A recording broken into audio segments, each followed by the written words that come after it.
Hello and welcome back to Reddit Aloud. You're here with Friday. Here's a post from ProRevenge.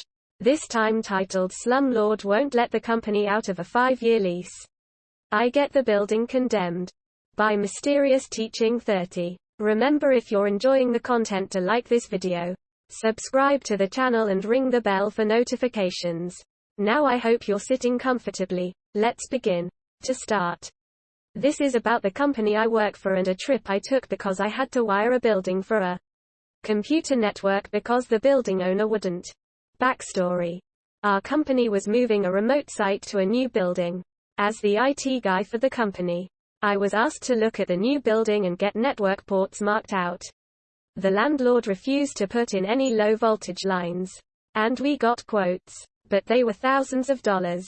Enter me, my car, and 4 boxes of Cat 6 plenum. It's about an 8-hour drive, and I was doing about 30 drops. Not a ton, but still, a few days work in some place that's already built up, and it's drop ceiling with insulation on top.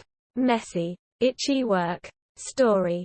Day 1. We get there Monday morning at the start of the month. It's actually a cool summer morning, and we're from further south, so no one notices the AC not working for about an hour. Slowly, the building begins heating up. It gets to 80 by noon, 85 at 3 p.m. The rooms with floor-to-ceiling windows are greenhouses. It's absolutely miserable. We've been told by the workers still on site that the leasing company was told there was no AC in our building 3 weeks ago.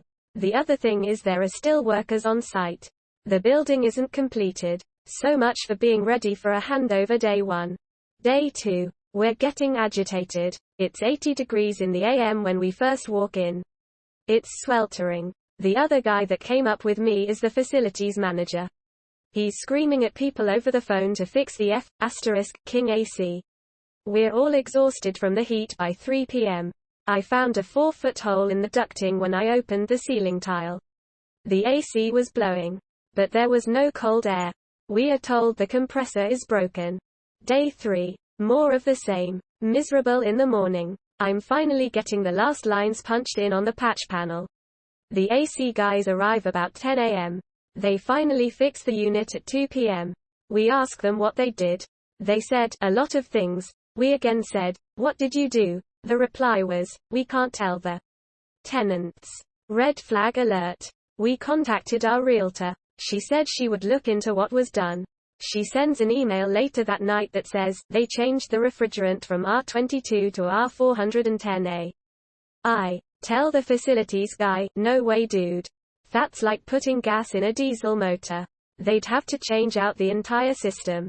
They didn't do that in 4 hours, they basically duct taped and WD-40 that thing back together, and it will run poorly for a month or so, then give out, and we'd be stuck with a replacement. Day 4. Still no running water to some areas.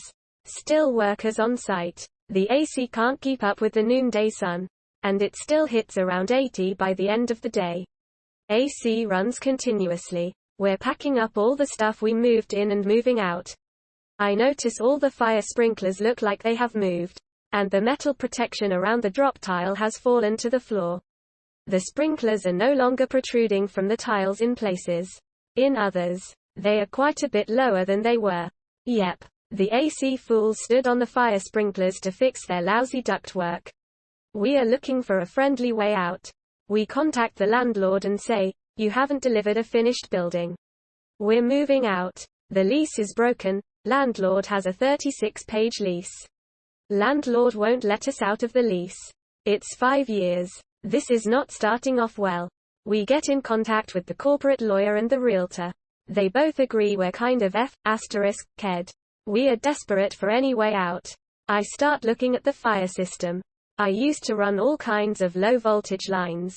Fire, security, etc. There is no fire panel in our portion of the building. No smoke detectors are hooked up to anything. More red flags. One of our employees that was moving the heavy gear says, oh yeah, I meant to mention, I never saw any building permits anywhere. Ding ding ding. They did this build out, including demolition, running new plumbing and power lines, and destroying the fire system, without a city permit. Cue the call to city inspector's office. Day 5. I wasn't here for this part, but the facilities manager told me this. The city inspector pulled the permits for the building. There weren't any. He finds multiple violations of city code. Red tagged our area. Removed the certificate of occupancy. When I told him to check the fire system like you said, he just goes, "Oh no. No. I have to make a call." He calls the fire marshal. Day 8. Fire marshals arrive on scene. Find no active alarm system in our portion of the building. Red tag. Find the sprinkler riser for the entire building in our area. No water pressure. Condemned the entire building. Basically, they wouldn't let us out of the building because we signed a lease, even though they never delivered a building in any semblance of working order.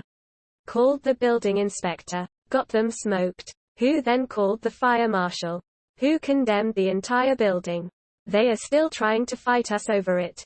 But we're pushing for them not only refunding our deposit and the rent, which they have already done, but for all the time spent moving gear in and out, and all the wiring. Our lawyer says they don't have a leg to stand on, and he's happy for them to pay his fees as well.